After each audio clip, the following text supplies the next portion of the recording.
आज जैसे आज सारे टाइम्स ऑफ इंडिया में इंडियन एक्सप्रेस की फ्रंट पेज पर न्यूज है कि I don't differentiate between Hindus and Muslims. सवाल ये उठता है फिर पिछले 10 साल से हो क्या रहा है। सवाल ये उठ रहा है ये कि जब भारत के मुसलमान इस देश के नागरिक हैं, they are the citizens of India, तो उनके साथ एक तरीके का अपार्थिड बिहेवियर क्यों हो रहा है।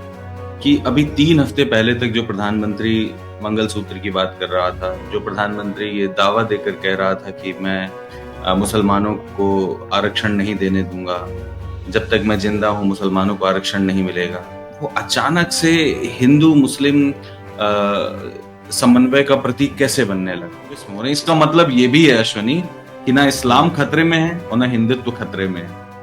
इसलिए चीजें आपके इंटरेस्ट खतरे में, हमारे हित खतरे में है। राइट। कि सत्य में अभी एक वीडियो मेरी नजर में आया जहां पर एक संवाददाता था, उन्होंने पूछा कि भाई अमेठी में आप किसको वोट देंगे। उन्होंने कहा हम इनको वोट करेंगे। उन्होंने क्यों वोट करेंगे? उन्होंने कहा क्योंकि ये जो राहुल गांधी है, इनका जो चुनाव प्रचार है चीन और पाकिस्तान कर रहा है। तुम सोचो यार, कुणाल लगी चीन इतना वेला है कि वो अमेठी में आके जो है राहुल गांधी के प्रचार ये वो लोग हैं। कुणाल आप समझिए, ये हमारे देश के लिए खतरे की बात है।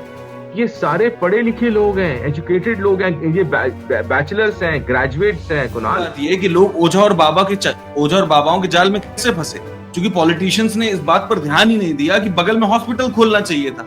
बगल में एक चश्मा लगाए डॉक्टर बैठा होता जो सफेद कोट पहन कर उनका तुरंत ट्रीटमेंट कर देता, और वो सरकारी होता तो पैसा भी नहीं लगता। वो फ्री के चक्कर में तो उन बाबाओं के चक्कर में फंसते हैं, क्योंकि हॉस्पिटल नहीं होता। 10 किलोमीटर दूर तक हॉस्पिटल नहीं, बच्चे को लाद के हॉस्पिटल लेके जाएंगे। आज आप कह रहे हैं कि प्रेग्नेंट महिलाओं को हॉस्पिटल लेकर जाइए।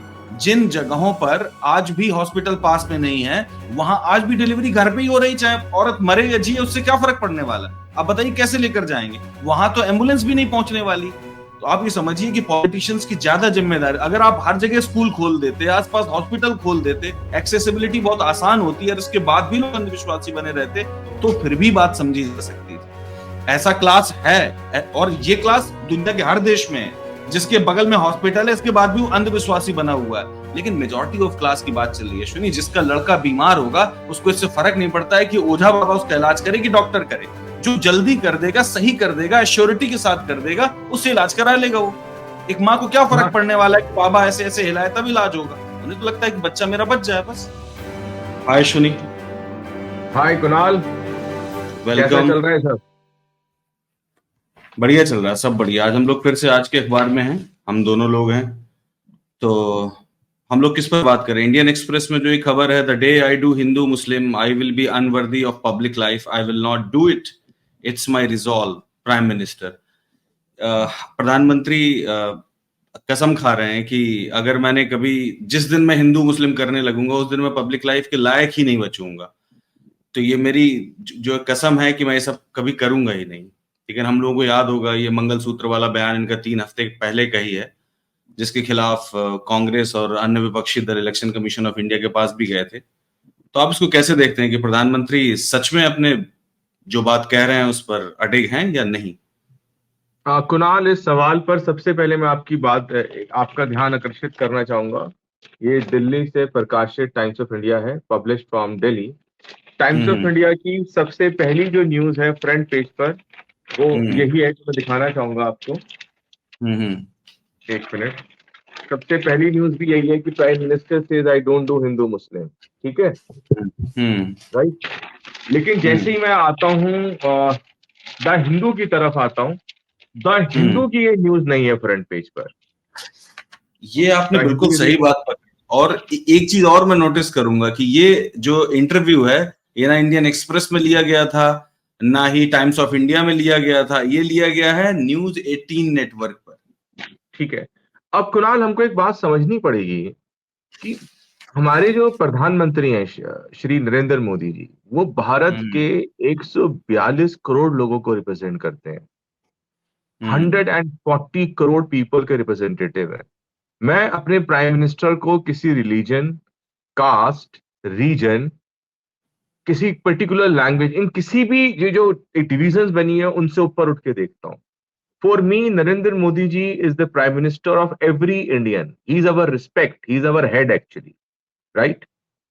अब होता क्या है कि एक दिन, आज जैसे आज सारे टाइम्स ऑफ इंडिया में, इंडियन एक्सप्रेस की फ्रंट पेज पर न्यूज है कि I don't differentiate between Hindus and Muslims. सवाल ये उठता है, फिर पिछले 10 साल से हो क्या रहा है?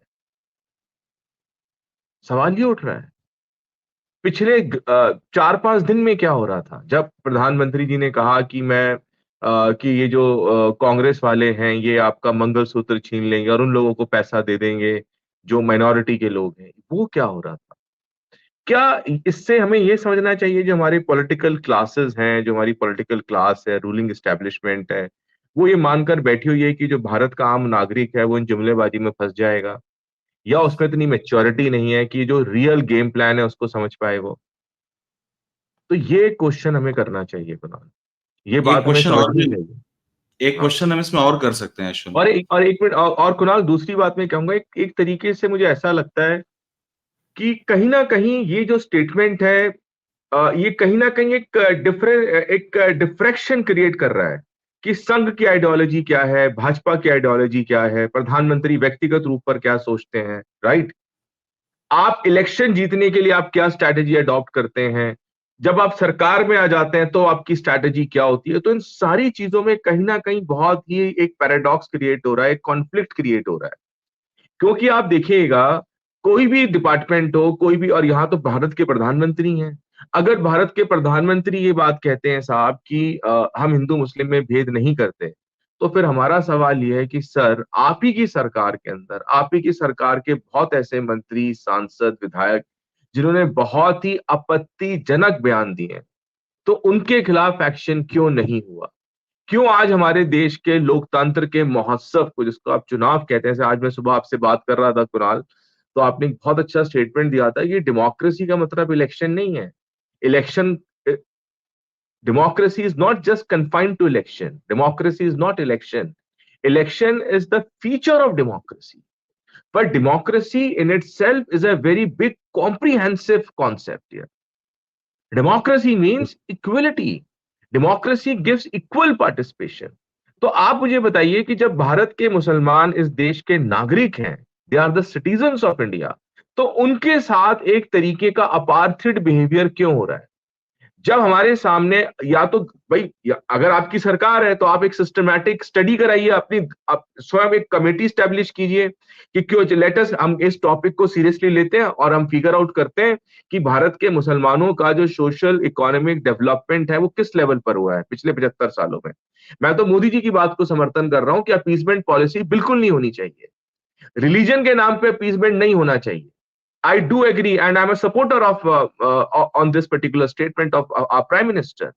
तो लेकिन क्या इन 10 सालों में हमारी प्रेजेंट गवर्नमेंट ने कुणाल कोई भी एक इंडिपेंडेंट स्टडी करवाई कि हम let us figure out what is the status of Muslims in India, चाहे वो एजुकेशन हो, एम्प्लॉयमेंट में हो, पार्टिसिपेशन इन गवर्नमेंट सर्विसेज हो, वुमेन लेबर फोर्स पार्टिसिपेशन क्या है माइनॉरिटी के अंदर, लिटरेसी रेट क्या है, उनके सोशल इकोनॉमिक चैलेंजेस क्या हैं, इसके ऊपर एक इंडिपेंडेंट इम्पार्शियल स्टडी होनी चाहिए थी।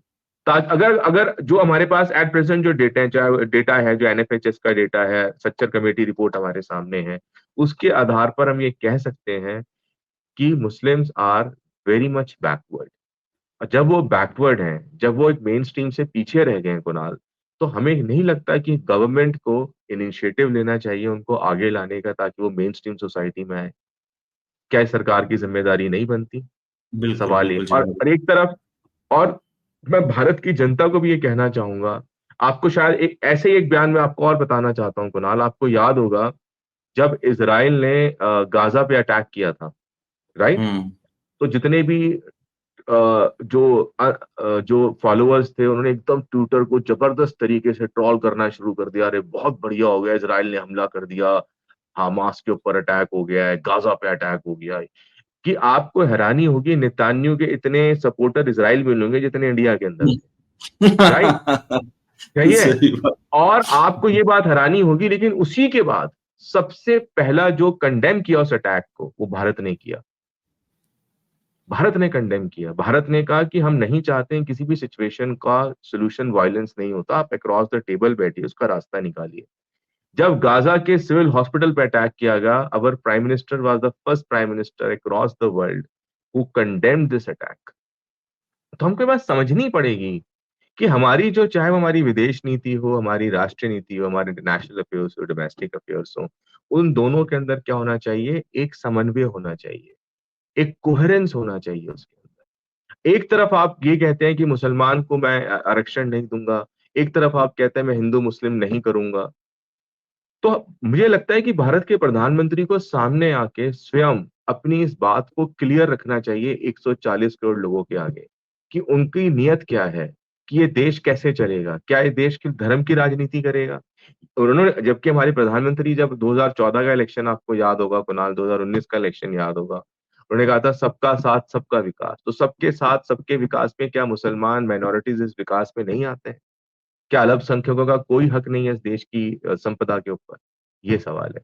जब वो मनमोहन सिंह जी को कटघरे में खड़ा करते हैं कि ये प्रधानमंत्री थे जिन्होंने कहा कि भारत की रिसोर्सेज पे सबसे पहला अधिकार मुस्लिम्स का होगा, तो कहीं न कहीं वो अपनी इस स्टेटमेंट पे क्वेश्चन मार्क लगा रहा है। मुझे ऐसा लगता है, ये मेरा अपना मानना है कि as our respected prime minister of India, Modi ji को स्वयं एक सामने आकर ये बात क्लियर करनी चाहिए कि उनका स्टैंड है क्या इस हिंदू मुस्लिम इश्यू के ऊपर।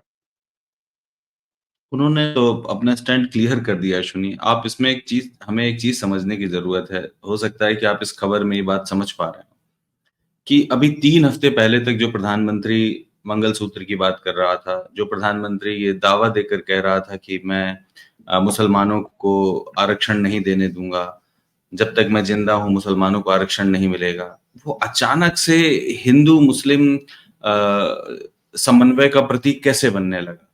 इसका मतलब यह है कि जो चुनाव है और जो चुनाव की हवा है वो प्रधानमंत्री को ये बता रही है कि अगर आप इंक्लूसिव नहीं होंगे, 4 चरण निकल चुके हैं और 4 चरणों में प्रधानमंत्री ने हिंदू मुस्लिम करके देख लिया है और शायद उनको वो रिजल्ट नहीं मिला है, उनके इंटरनल सर्विसेज संभवतः उनको रिजल्ट नहीं मिला होगा कि वो इस नैरेटिव के साथ इस देश में चुनाव फिर से जीत सकते हैं। इसलिए उन्होंने अपना नैरेटिव बदला है। ना सिर्फ नैरेटिव बदला है अश्वनी उन्होंने, बल्कि तमाम अखबारों को ये निर्देश दिया है कि जिन अखबारों में उनका वो इंटरव्यू छपा नहीं, कोई एएनयू में, कोई एएनआई में इंटरव्यू नहीं था, यूएनआई में नहीं था, किसी इंडिपेंडेंट न्यूज एजेंसी में उनका इंटरव्यू नहीं था। उनका इंटरव्यू था एक प्राइवेट न्यूज चैनल में, और उस प्राइवेट न्यूज चैनल की चीज को नेशनल अखबार क्यों छापेंगे, आप मुझे बताइए। इसका मतलब यह है कि प्रधानमंत्री इस देश के लिबरल्स को, कट्टर जो लोग हैं, जो कट्टर समर्थक हैं, उनको तो पता है कि मोदी जी हिंदूवादी हैं, हिंदुत्ववादी हैं। जो लिबरल्स हैं उनको पसंद नहीं है, उनको पसंद नहीं है कि भारत किसी एक धर्म का देश बने। इसलिए उस कॉन्स्टिट्यूएंसी को एड्रेस करने का प्रयास है कि भाई देखो, मैं हिंदू मुस्लिम नहीं करता हूं, इसलिए तुम मुझे वोट दो, बाकी जो 3 चरण उसमें मेरा बेड़ा पार कराओ। सिंपल सी बात ये समझ में आती है मुझे इसमें। और वो क्यों आकर के क्लैरिफिकेशन देंगे अश्विनी, आप समझिए तो कि वो प्रधानमंत्री स्वयं पैराडॉक्स क्रिएट कर रहे हैं। क्या उनको भूल गया होगा 3 हफ्ते पुराना? ऐसा तो नहीं है ना?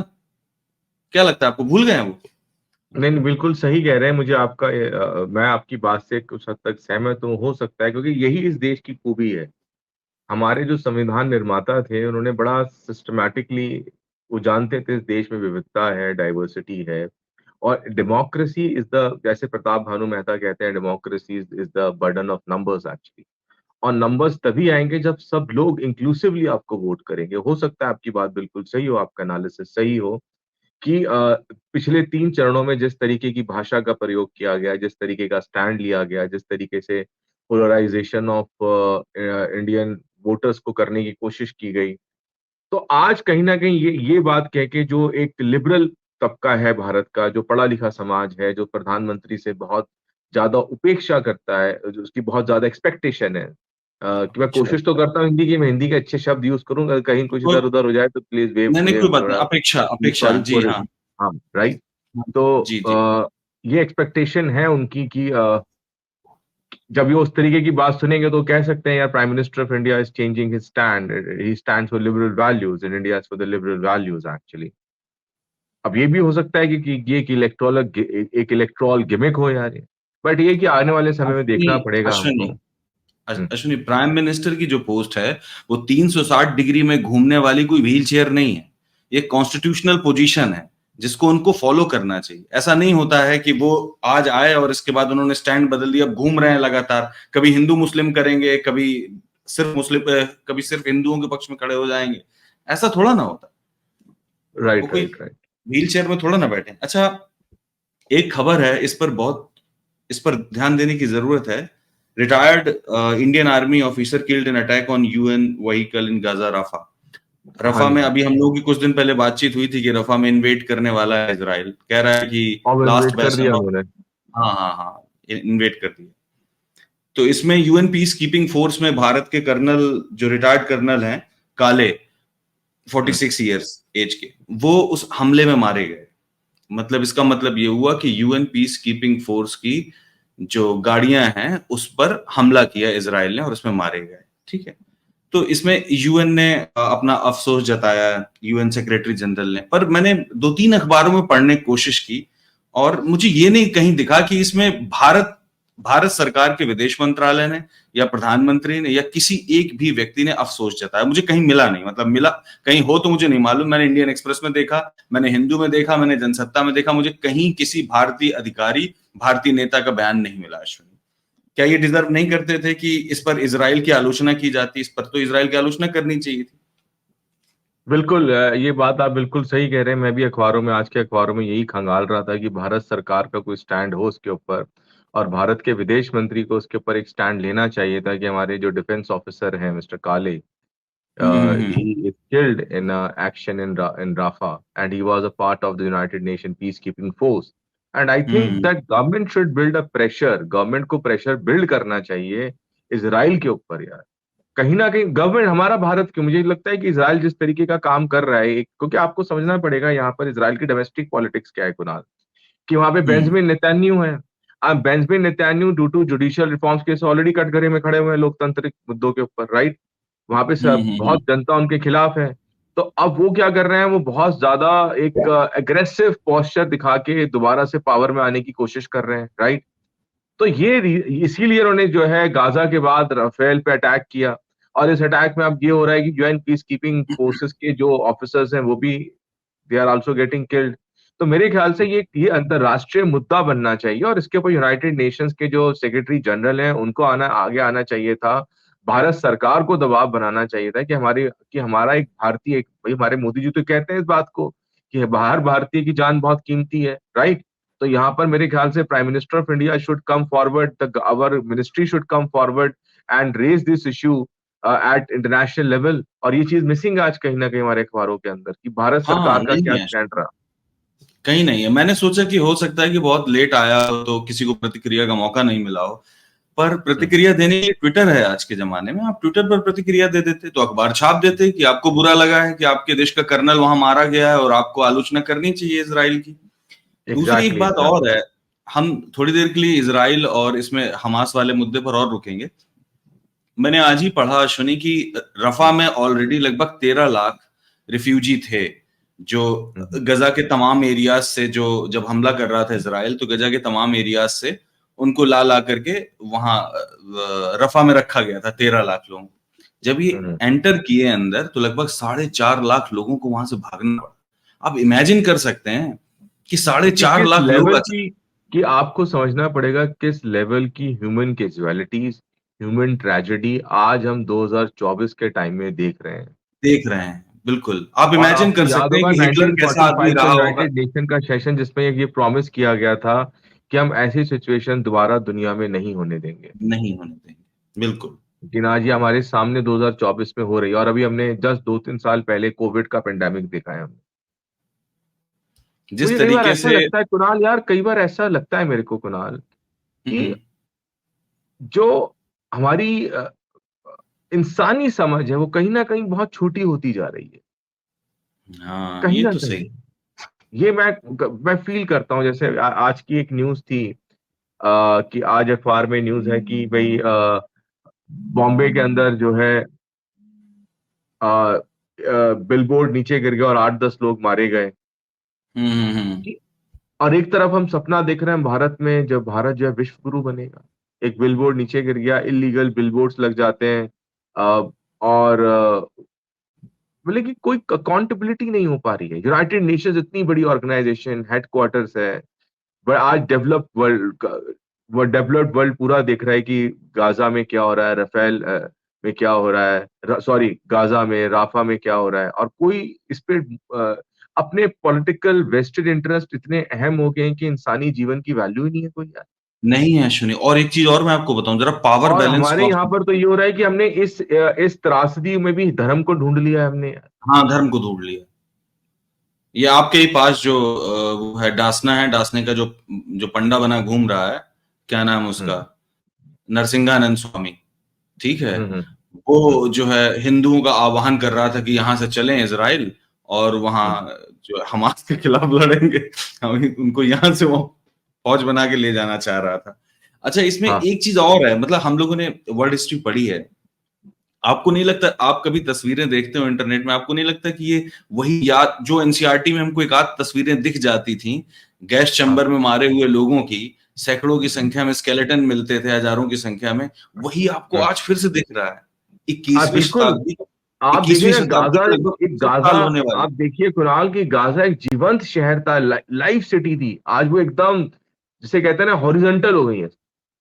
बिल्कुल, और अब मैं एक चीज इसमें जोड़ूंगा, क्या मैं ये कह रहा हूं कि हम लोग इसका पावर बैलेंस समझें। अभी कल की खबर है कि संयुक्त राष्ट्र में एक प्रपोजल आया फिर से, जिसमें फिलिस्तीन को संयुक्त राष्ट्र की सदस्यता का प्रस्ताव रखा गया था, ठीक है, कि हम्म यूएन की मेंबरशिप हम्म फिलिस्तीन को दे दी जाए। अब आप समझिए कि इसमें 193 देशों में, 193 कंट्रीज में 143 देशों ने इसके पक्ष में, इसके समर्थन में वोट दिया, इंक्लूडिंग इंडिया, कि फिलिस्तीन को यूएन के मेंबर का दर्जा मिलना चाहिए। बाकी बाकी कितने देश बचे? क्योंकि इसमें मेजोरिटी था। 25 देश तो एब्सेंट थे, सिर्फ 9 देशों ने अपोजिशन में इसके वोट किया है। तो आप ये समझिए कि 9 देशों का अपोजिशन और 143 देशों का समर्थन, इसके बावजूद गजा में नरसंहार चालू है। गजा में अब रफा में भी चालू हो गया है। हाँ, रफा में भी चालू। उसका रीजन क्या हो रहा है कुणाल? क्योंकि आपको समझना पड़ेगा कि ये जो जियो पॉलिटिकल ऑर्डर जो स्टैब्लिश हो रहा है इस टाइम आज की दुनिया में, वो इस तरीके का हो रहा है कुणाल, कि जहां पर आपके जो वेस्टेड इंटरेस्ट हैं वो ज्यादा इंपॉर्टेंट है बनिस्बत इसके कि ह्यूमन लाइफ को इंपॉर्टेंस दी जाए।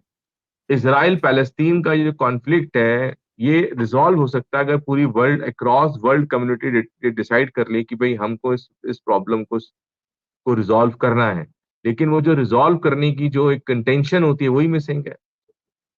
अब आप सोचिए कि गाजा पे अटैक हुआ, एंड उसके बाद यूएस प्रेसिडेंट जो बिडेन ने बात बहुत क्लियरली कही थी कि भाई हम राफा पे अटैक करने के लिए अलाउ नहीं करेंगे इसराइल को।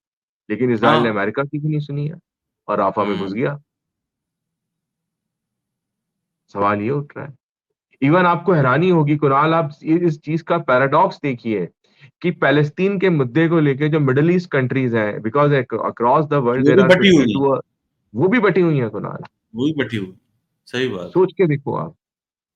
ईरान मुझे खुल तो के कई बार समर्थन लगता कर है रहा है, लेकिन कुणाल कि सऊदी, ईरान मुझे खुल तो के कई बार समर्थन कर लगता रहा है है, कि लेकिन सऊदी अरेबिया नहीं कर रहा। हाँ बिल्कुल, एब्सोल्युटली राइट।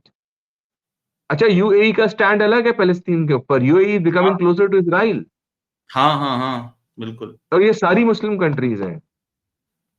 तो ये हमको समझना पड़ेगा कि हर कंट्री के अपने नेशनल इंटरेस्ट जुड़े हुए हैं।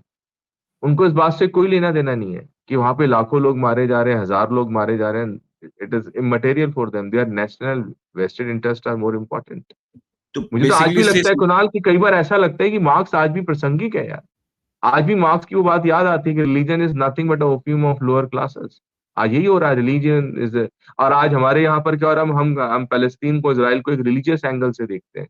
It is a fight between Jews and Muslims. Muslims, ये बहुत, इसका अगर मतलब आप ये किसी एक है। आम आदमी से बात करोगे कुणाल और पूछोगे इसराइल पैलेस्तीन मुद्दा क्या है, वो कहेगा भैया का रहा है भैया, यहूदी मार रहे हैं मुसलमानों को यार। वो ये नहीं कहेगा कि ये टेरिटरी को लेके इशू है।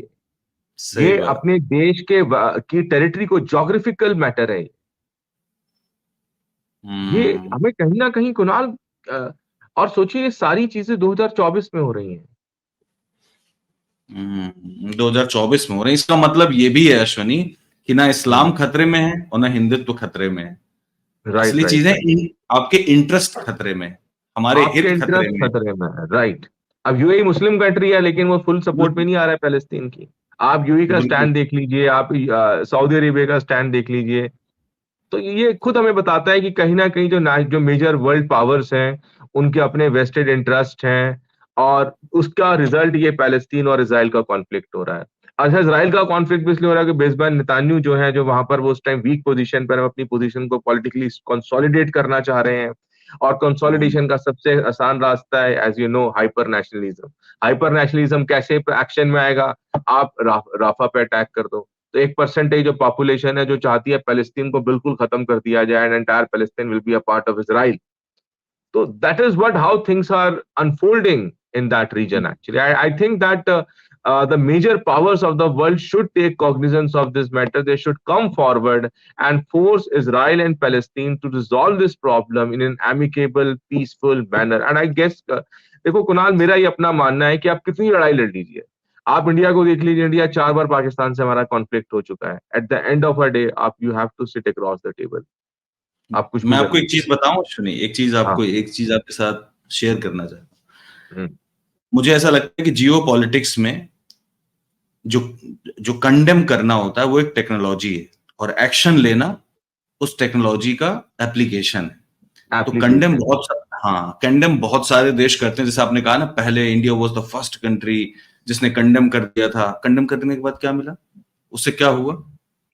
भारत कोई ऐसा दबाव डालता, चाहे फाइनेंशियल होता, चाहे ट्रेड रिलेटेड होता, चाहे स्ट्रेटेजिक होता, कोई ऐसा दबाव डालता जिससे इसराइल को वो कंडेमनेशन महसूस होता। उसको महसूस ही नहीं हुआ, उसको तो हवा जैसा महसूस हुआ।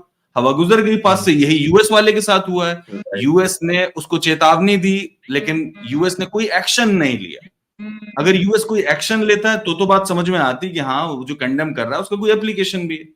तो कंडेम करना तो जियो पॉलिटिक्स में एक टेक्नोलॉजी है। आप जब मना कंडेम कर दीजिए, लिख दीजिए, उससे क्या फर्क लेकिन पड़ने वाला? कुणाल, नहीं Kunal, I beg to differ with you. आप देखो, hmm. As a responsible nation, ये पहली हमारी जिम्मेदारी बनती है कि हम इस तरीके के एक्शंस को कंडेम करें जो भारत ने किया। दूसरी जिम्मेदारी का क्या, इसके लिए सुनील? भी बहुत दूसरी करेज चाहिए। जिम्मेदारी का क्या? हाँ। मैं पूछ रहा हूँ, दूसरी देखो जिम्मेदारी का ये, क्या? पहली तो निभा ली आपने, दूसरी का क्या? हाँ, सेकंड का क्या? भाई वहां तो आप, लोग मर रहे हैं, वहां तो और तो कोई कुछ नहीं कर रहा। भाई ये कुणाल, पूछ आप रहा एक हूं। बात समझिए, ये कॉम्प्लेक्स जियो पॉलिटिकल सिचुएशन है। इंडिया को भी अपने नेशनल इंटरेस्ट देखने, बिकॉज आप समझिए फॉरेन पॉलिसी का सबसे पहला प्रिंसिपल क्या है? You have to safeguard your national interest, right. लेकिन इन स्पाइट, जबकि Israel is very close to India, Palestine was also very close to India, Palestine issue को सपोर्ट करने वाला India was one of the first countries यार, right. लेकिन आप समझिए उसके बावजूद our prime minister and our government has come forward and they condemned the attack of Israel on Gaza, especially on civil hospital in Gaza and in today also। तो ये अपने आप में एक बहुत बड़ा स्टैंड दिखाता है कि आप जो काम कर रहे हैं, हम आपके काम को सपोर्ट नहीं, जिसे हम एक वर्ड बोलते हैं ना, मोरल सपोर्ट करना, वो सपोर्ट आपको हमसे नहीं मिलेगी। और आप है ना? सोचिए, जब जब जब कुणाल, गाजा के अंदर सारे रास्ते उन्होंने बंद कर दिए, India was the first country to provide humanitarian aids to Palestinians.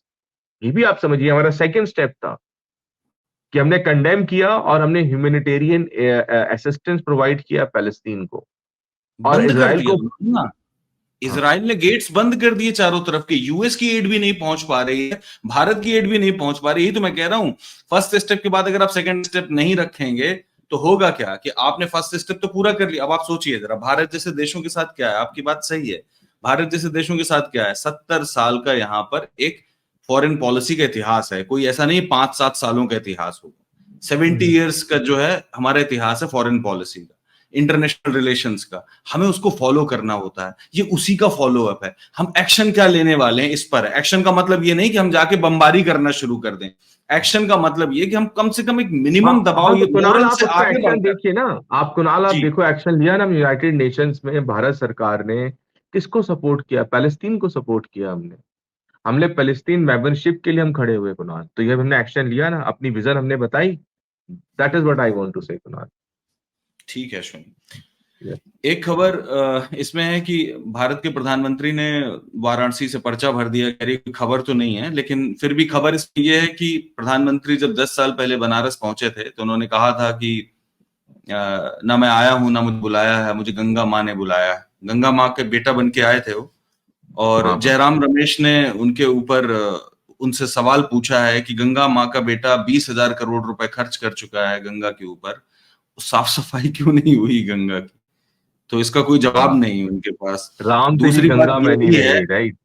हाँ। हाँ, दूसरी बात ये भी है अश्विनी कि प्रधानमंत्री जो है वो national Ganga river basin authority का चेयरपर्सन होता है। प्रधानमंत्री की प्राइमरी जिम्मेदारी है गंगा के प्रति। ये मनमोहन सिंह करके गए थे, भाई साहब ने आके नाम बदल दिया उसका, राष्ट्रीय गंगा नदी परिषद नाम रख दिया उसका। नाम चूंकि बदलने में उनको अच्छा लगता है तो नाम उन्होंने बदल दिया, पर वो अभी भी इसका भी, राष्ट्रीय गंगा नदी परिषद के भी चेयरपर्सन भारत के प्रधानमंत्री ही है। कुणाल आप एक्शन देखिए कि हाँ, अब एक्शन आप सोचिए कुणाल, आपने प्रोफेसर जीडी अग्रवाल जिन्होंने अपनी जान दे दी 110 दिन फास्ट ऑन टू डेथ करके गंगा को क्लीन किया जाए। कुणाल ऐसा हम्म क्यों हो रहा है? हमारी नदियां आज एक तरीके से, हमारी नदियां मृत्यु, हमारी जो रिवर्स हैं वो एक तरीके से डेथ बेड पर हैं कुणाल।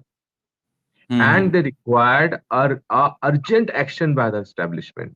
बट वो नहीं हो पा रहा है। क्यों नहीं हो पा रहा कुणाल, आप समझो। हमारी जितनी भी नदियां जो लाइफलाइन है नदियां, बिकॉज इंडियंस का जो नदी के साथ रिलेशनशिप है बहुत डिफरेंट है, वो बहुत ऑर्गेनिक रिलेशनशिप है। We are hmm treating rivers as our mother. और ये नदियां हैं जिनके किनारों पे कुणाल, आप सोचिए सिविलाइजेशन, सभ्यताएं पैदा हुई हैं। ठीक है। आज की डेट में क्या हो रहा है कुणाल, यदि आपको, अगर आपके पास अब इंटेंशन है तो Kunal, it is just a 6 months to bring changes in the in the river rejuvenation policy of government of India. 6 महीने लगेंगे बस। करना क्या है आपको? आपको, आपके पास एक बिल होनी चाहिए। आप सोचिए आज के टाइम में जितने भी इंडस्ट्रियल यूनिट्स लगे हुए हैं गंगा के, चाहे वो कानपुर हो, जितनी भी इंडस्ट्रियल सिटीज हैं, कानपुर में है, सारी टैनरीज हैं कुणाल, आपका बनारस हो गया, आपका इलाहाबाद की तरफ आ जाइए, कैलकाटा की तरफ, मतलब कि सारा वेस्ट कहाँ पे जा रहा है कुणाल? गंगा में जा रहा है। गंगा में जा रहा है। आज भी कुणाल गंगा ही एक ऐसी रिवर है जहां पर आप जो है डेड बॉडीज को डाल देते हैं, डेड एनिमल्स डाल देते हैं, फीसल मटेरियल सारा उसमें जा रहा है। ये तब है जब हमने नमामि गंगा प्रोग्राम शुरू किया हुआ है। अब भारत में हम्म हमारे साथ क्या समस्या है कुणाल, कि हम प्रोग्राम तो बहुत सारे चालू कर देते हैं, लेकिन इम्प्लीमेंटेशन, उस पॉलिसी का इम्प्लीमेंटेशन, उसके बाद उसका इवैल्यूएशन और फिर आउटकम, ये तीन चीजें हमारी जो है मिस हो जाती है। हम यहीं पर शोर हम्म मचाते रहते हैं कि अरे नमामि गंगे हो गया, लेकिन what is the outcome? How, what are the evaluation of Namami, whether Namami Gange programme is really giving results? Where is the money being used? अब ये तो हमारा मुद्दा ही नहीं है। आप सोचो बनारस जैसे शहर में गंगा की क्लीननेस को लेके it is not on the election manifesto. ना हाँ, लोग सवाल नहीं पूछ रहे हैं, नहीं है, सही कह रहे हैं। ना लोग सवाल पूछ रहे हैं कि भाई गंगा क्लीन क्यों नहीं हुई। आज तो 10 साल हो गए आपको, 10 साल में तो गंगा जो है एकदम, जिसे कहते हैं ना, जबरदस्त हो जानी चाहिए थी। लेकिन ये हमारा इलेक्शन मुद्दा ही नहीं है कुणाल। मैं आपको एक बात और बताऊंगा कुणाल, कि हाँ। अभी आप सोचिए कि लोगों का पोलराइजेशन के सत्ता, एक मैं अभी एक वीडियो मेरी नजर में आया जहां पर एक हम्म संवाददाता था, उन्होंने पूछा कि भाई अमेठी में आप किससे को वोट देंगे। तो उन्होंने कहा हम इनको वोट करेंगे। उन्होंने क्यों वोट करेंगे? उन्होंने कहा क्योंकि ये जो राहुल गांधी है इनका जो चुनाव प्रचार है चीन और पाकिस्तान कर रहा है। तुम सोचो यार कुणाल, लगी चीन इतना भिला है कि वो अमेठी में आके जो है, राहुल गांधी के प्रचार और ये करने। वो लोग हैं कुणाल, आप समझिए, ये हमारे देश के लिए खतरे की बात है। ये सारे पढ़े लिखे लोग हैं, एजुकेटेड लोग हैं, ये बैचलर्स हैं, ग्रेजुएट्स हैं कुणाल, पोस्ट ग्रेजुएट्स हैं, सरकारी नौकर हैं, व्यवस्था का हिस्सा रहे हैं, और उसके बाद ही ये इस तरीके की बातें करते हैं कुणाल। तो कहीं ना कहीं कुणाल, मैं बार बार इस बात को कहता हूं, तो आपको जब भी मेरा मुझे मौका मिलता है आपके साथ बात करने का, कि भारत सरकार को हमारी शिक्षा प्रणाली को बहुत ही एक क्रिटिकल एंगल से इवैल्यूएट करना चाहिए, कि हम एक सही बात। लर्नेड माइंड क्यों नहीं बना पा रहे अपनी कंट्री के अंदर। हम क्यों नहीं अपने पढ़े लिखे लोग जो हैं वो रिलीजन और कास्ट से ऊपर उठ के सोचें कुणाल। हमारे, आप सोचो हम किन बातों पे बात कर रहे हैं, मंगलसूत्र की बात पे बात कर रहे हैं, बात कर रहे हैं मुस्लिम्स के ऊपर, हम बात कर रहे हैं कि हम पाकिस्तान की नानी याद दिला देंगे। हम कर क्या रहे कब्रिस्तान, हैं? श्मशान, ये सारी बातें हाँ, कर रहे हैं। कि हमारा सही बात। इलेक्शन का मुद्दा होना चाहिए डेवलपमेंट। तो प्रधानमंत्री जी खुद कहते हैं डेवलपमेंट होना चाहिए, डेवलपमेंट के ऊपर ये हमें पूछना चाहिए कि भाई अभी कितने स्कूल्स बने, कितने कॉलेज। अब एक बात छोटी सी चीज, हम सब टैक्स पेयर्स हैं, तो हमारे को हम्म। कुणाल पब्लिक स्कूल में जाने की जरूरत क्या है? ये सवाल ही नहीं पूछ रहे। हम राइट। क्यों अपने बच्चों को पब्लिक स्कूलों में भेजें, कॉन्वेंट में भेजें, हम इतनी महंगी फीसें प्राइवेट में। दें, हाँ। ट्यूशंस करवाएं, क्यों क्यों? जब गवर्नमेंट स्कूल्स हैं, गवर्नमेंट स्कूल्स में टीचर्स को बहुत एडिक्वेट सैलरीज मिल रही है, इंफ्रास्ट्रक्चर है गवर्नमेंट के पास, गवर्नमेंट ने। आप सोचिए कुणाल, में एक बात आपको बताना चाहूंगा कि जो चाइना है, चाइना का हम्म। एनुअल जो बजट है अपनी एजुकेशन के ऊपर कुणाल, वो 25% ऑफ द जीडीपी है। आप समझ रहे हैं कुणाल? 25% ऑफ द जीडीपी क्या चाइना बात। Spend. You can check it out Kunal. 25% उनका है जीडीपी, वो 25% जीडीपी स्पेंड कर रहे हैं एजुकेशन के ऊपर। और भारत, भारत 4% जीडीपी स्पेंड करता है। और इलेक्शन चार भी मैनिफेस्टो नहीं, में कहा गया कि तीन इलेक्शन परसेंट मैनिफेस्टो में ये जी। प्रॉमिस किया गया है 4 से 6% करेंगे। और आप ये कह रहे हैं हम चाइना को पीछे छोड़ देंगे, हम विश्व गुरु बनेंगे। कुणाल आपको समझना पड़ेगा, आज जो हमारी यंग, अभी अभी वीडियो आया, एक यूनिवर्सिटी थी यहाँ पर नोएडा की, वो बच्चे प्रोटेस्ट करने गए तो उनको बोला क्या लिखा हुआ है आपने बैनर्स पर, क्या लिखा? बच्चे बैनर्स नहीं पढ़ पा रहे हैं कुणाल। इंग्लिश में पढ़ लिया एक बच्चे ने तो उसका मतलब नहीं बता पा रहा है। आप सोचो कुणाल, भारत का सबसे बड़ा एग्जाम, जो भारत जिस एग्जाम को पास करके आप ब्यूरोक्रेट बनते हैं और भारत की ब्यूरोक्रेसी इस देश को चलाती है, उसके अंदर कुणाल आपसे रीडिंग कॉम्प्रिहेंशन का टेस्ट लिया जा रहा है और उसमें बच्चे फेल हो जाते हैं। 38 क्वेश्चन, 25 से 30 क्वेश्चन अब आते हैं on an average C SAT के अंदर, वो रीडिंग कॉम्प्रिहेंशन के आते हैं। और जो बच्चे हम्म। सॉल्व नहीं कर पाते, और यदि आप उन रीडिंग कॉम्प्रिहेंशन का स्टैंडर्ड देखेंगे, वो 10th क्लास से ज्यादा की इंग्लिश नहीं है कुणाल। मैथमेटिक्स का पेपर देखेंगे तो कोई भी क्वेश्चन जो है वो 9th 10th क्लास के लेवल का मैथ्स का पेपर है बस वो। और उसमें आप हैरान होंगे बच्चे फेल हो रहे हैं। ये कौन बच्चे हैं? क्योंकि अगर आप यूपीएससी सिविल सर्विस की मिनिमम एलिजिबिलिटी देखेंगे तो वो ग्रेजुएट है। वो कहते हैं साहब आप ग्रेजुएट हैं तो आपको इतना तो आना चाहिए, और बच्चों को इतना भी नहीं आता।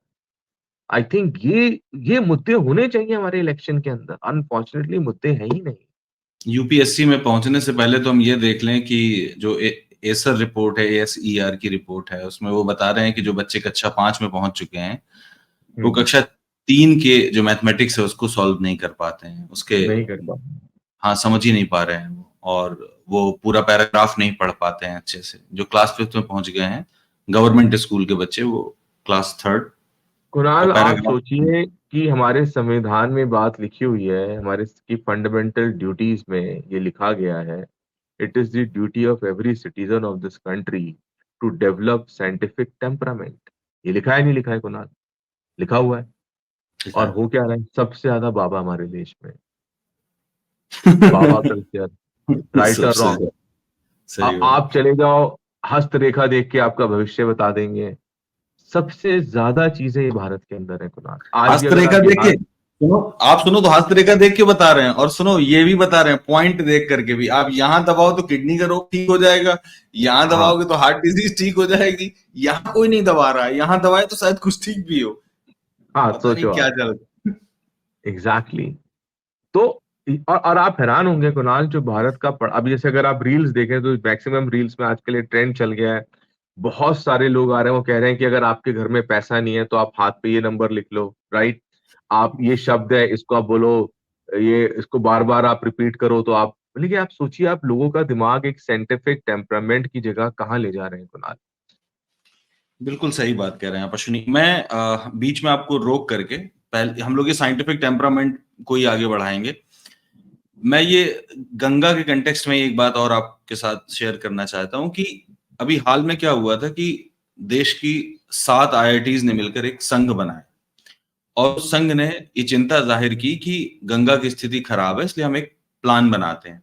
ठीक है, हम्म। उन्होंने तमाम एस्पेक्ट्स को नजर में रखते हुए एक प्लान बनाया कि गंगा साफ की जा सकती है और मिनिमम कॉस्ट में साफ की जा सकती है और हम अपने हेरिटेज को बचा के रख सकते हैं। वो रिपोर्ट बनाकर उन्होंने सरकार को दे दी।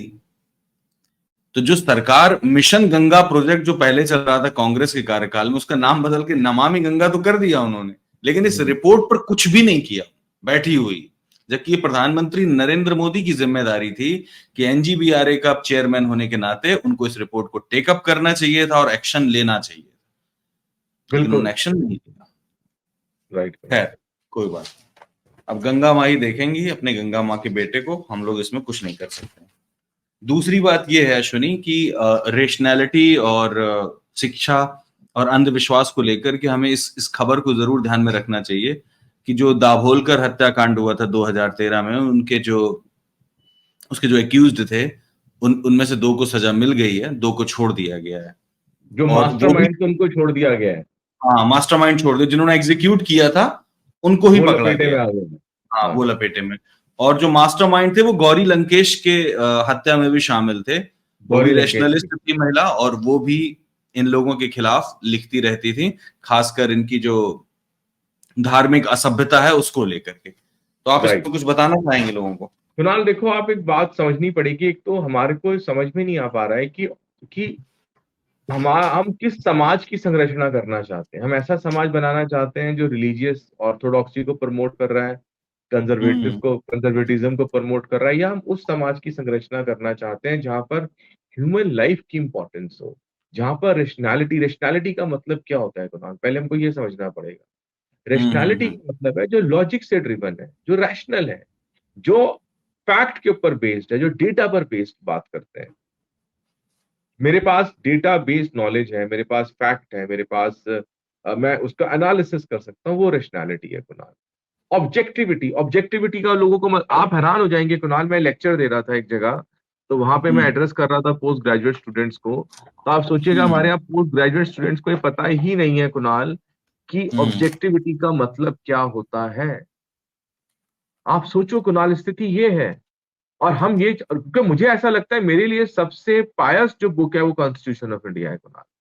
क्योंकि भारत का सही। संविधान है जो आज जो मेरे को इस बात की आजादी देता है कि मैं और आज आप यहाँ बैठ के बात कर रहे हैं, विभिन्न अपनी इंटरेक्शन कर रहे हैं, डिफरेंट डिफरेंट हम्म। मुद्दों पर हम बोल रहे हैं। तो ये मेरी संवैधानिक जिम्मेदारी बनती है कि मैं साइंटिफिक टेम्परामेंट को डेवलप करूं मैं। क्योंकि वो साइंटिफिक टेम्परामेंट डेवलप कैसे होगा अगर मेरे इंस्टीट्यूशंस वो साइंटिफिक टेम्परामेंट डेवलप करने की जिनकी जिम्मेदारी है वो नहीं उसको फुलफिल करेंगे। आज भी आप देखो कुणाल, हमारी यूनिवर्सिटीज में कास्टिज्म प्रिवेलेंट है। हमारे यहाँ हॉस्टल्स के रूम्स की जो एलोकेशन हो रही है कास्ट के ऊपर हो रही है कुणाल। आज भी हमारे यहाँ पर जो एलीट इंस्टीट्यूशंस हैं वहाँ पे विमेन पार्टिसिपेशन बहुत कम है। आज भी हमारे यहाँ पर Kunal girl child is not preferred child यार। आप चाहे सर्वे करवा के देख लीजिए। राइट। आज भी आप सोचिए कुणाल, हमारे यहाँ पर इंडिया में अगर 10 शादियां हो रही हैं, 10 में से 8 शादियां ऐसी हैं जहाँ पे दहेज लिया जा रहा है कुणाल। जबकि हमारा कानून तो ये कहता है दहेज लेना और देना दोनों जो है गलत है, लेकिन दहेज बिल्कुल सही लिया बात। जा रहा है। बिल्कुल। आज भी आप सोचिए कुणाल, 2024 में देश को आजाद हुए 75 साल हो गए। हमारा पूरा इलेक्शन को जो टिकट दिया जा रहा है, कैंडिडेट्स की विनेबिलिटी फैक्टर जो है वो कास्ट है कुणाल। कास्ट। अब तो सवाल ये उठता है, हम क्योंकि कुणाल हम फेल हुए हैं अपने काम के अंदर। हम अपने लोगों में, अपने समाज में जागरूकता नहीं पैदा कर पाए। हम अपने समाज में rationality, objectivity, scientific temperament develop करने में फेल हो गए। आज फेल आपको हो गए समझना पड़ेगा बिल्कुल। कुणाल कि अरे अब एक बात समझो, अरेंज मैरिज है क्या हाँ। बेसिकली। अरेंज मैरिज का मतलब है एंडोगैमस मैरिज। एंडोगैमस मैरिज मतलब क्या, कि मैं अपनी ही कास्ट में शादी करूंगा। और अपनी कास्ट में क्यों शादी करूंगा, क्योंकि मेरा जो समाज है वो कास्ट के ऊपर डिवाइडेड है।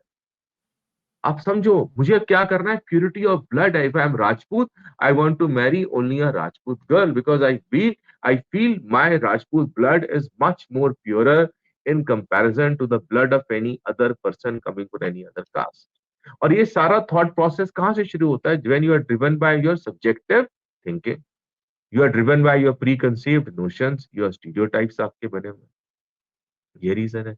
आज भी आपने देखा होगा, हम लोग व्यवहार की भाषा में कहते हैं अरे यार इसका तो मैथ्स बहुत अच्छा बनिया है यार ये तो। लेकिन ये कोई किसी ने सवाल नहीं किया, किसी बनिया को आज तक मैथ्स के अंदर नोबेल प्राइज ही नहीं मिला यार। बच्चों बना लिया। राइट। ये भी एक जबरदस्त बात सही है। बात राइट। है। और जो मैथ्स में जो झंडा गाड़ के आया वो तो साउथ इंडियन था Kunal. South Indian mister Chandrashekhar ji जो थे हमारे यहाँ। राइट। That is it. बिल्कुल सही कह रहा है तू। अच्छा, ये नरेंद्र दाभोलकर जो थे, आप सोचिए कि ये आदमी एक फिजिशियन था, ये और एक्टिविस्ट ये था बहुत और डॉक्टर थे और रेशनलिस्ट था। बहुत ही और बहुत अच्छा काम कर रहे थे महाराष्ट्र के अंदर अब ये। सुनिए तो जरा, आप हाँ, अश्विनी, इनके ऑर्गेनाइजेशन का नाम क्या था? महाराष्ट्र अंधश्रद्धा निर्मूलन समिति। आखिरकार वो कर क्या रहा था? आपकी अंधभक्ति को खत्म कर रहा था, आपकी भक्ति को खत्म नहीं कर रहा था। ही वॉज नॉट अंधभक्ति को। अगेंस्ट, हाँ, वो धर्म के खिलाफ नहीं था, हाँ, वो मिरेकुलस क्योर के खिलाफ था। कि पता चला आपने किसी ओझा बाबा को बिठा दिया, जब आपको चेचक की दवा लेनी चाहिए तब आप देवी बिठा रहे हैं घर में। एग्जैक्टली जब एग्जैक्टली। आपको, हाँ, जब आपको दवा लेनी चाहिए तब आप झाड़ फूक कर रहे हैं। बच्चों के दांत में दर्द हो जाता है तो बजाय डॉक्टर को दिखाने वो झाड़ फूक कर रहे होते हैं। बच्चा हाँ, अचानक बीमार हो जाता है तो उनको लगता है कि चलो यहाँ पे काला टीका लगा दें, इससे काले हाँ, टीके से ठीक हो जाएगा। अरे भैया, हाँ, काला टीका एक्सपोर्ट करो, दुनिया ठीक हो राइट। जाएगी। हाँ, ट्रू। तो कुणाल, इन इन्हीं चीजों के खिलाफ तो लड़ाई, लेकिन चक्कर आप कुणाल देखो, आप एक बात समझो, ये इतना बड़ी industry, religion has become a big industry in India Kunal. तो जब आप, हाँ, अब अगर आप सोचो, लोग रैशनल बन जाएंगे, लोग ऑब्जेक्टिव होंगे अपने प्रोसेस में, लोगों में साइंटिफिक टेम्परामेंट होगा, तो कहीं ना कहीं कुणाल हमारे समाज के अंदर एक रेवोल्यूशन पैदा होगा इंडिया के अंदर। लोग अपने राइट्स को लेकर अवेयर होंगे। क्योंकि देखो, मैं पॉलिटिशियंस की गलती नहीं मानता हूँ कुणाल, मेरा, मैं, हो सकता है कि लोग मेरी बात से ना हो, मुझे ऐसा लगता है कि politician is the reflection of society. जैसा समाज होगा वैसे ही आपके राजनेता होंगे। और राजनेताओं का सीधे देखो, अगर आज पब्लिक ये गए कुणाल, अगर मान लो आज हम, आज की इस गवर्नमेंट की बात करें, अगर हम खुद ही इतना बटे हुए हैं आपस में, हमारी खुद में इतनी जाति व्यवस्था प्रिवेलेंट है, धार्मिक जो प्रॉब्लम्स है हमारे बीच में, उसी की वजह से हमारी पॉलिटिक्स ये कर रही है। अगर आज हम सारे ये कहें कि we are Indians first Indians last, कहानी खत्म। मैं चैलेंज कर सकता हूं कुणाल, हमारे पॉलिटिशियंस भी, हमारे इलेक्टेड रिप्रेजेंटेटिव्स भी यही कहेंगे, we are Indians first Indians last. क्योंकि अश्विनी, कुणाल, हमारे, जो मांगोगे वही मिलेगा। सिंपल सी बात बिल्कुल। है, यथा राजा मैं तथा प्रजा यथा राजा यार।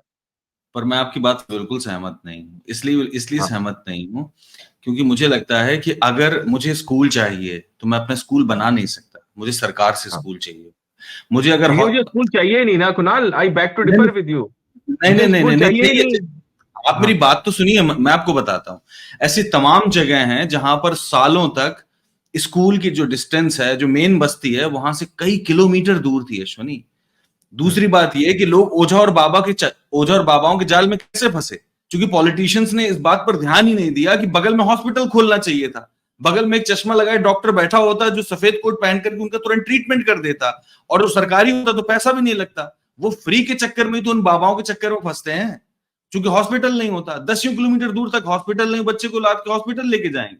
आज आप कह रहे हैं कि प्रेग्नेंट महिलाओं को हॉस्पिटल लेकर जाइए। जिन जगहों पर आज भी हॉस्पिटल पास में नहीं है, वहां आज भी डिलीवरी घर पे ही हो रही, चाहे औरत मरे या जिए, उससे क्या फर्क पड़ने वाला है? आप बताइए कैसे लेकर जाएंगे? वहां तो एम्बुलेंस भी नहीं पहुंचने वाली।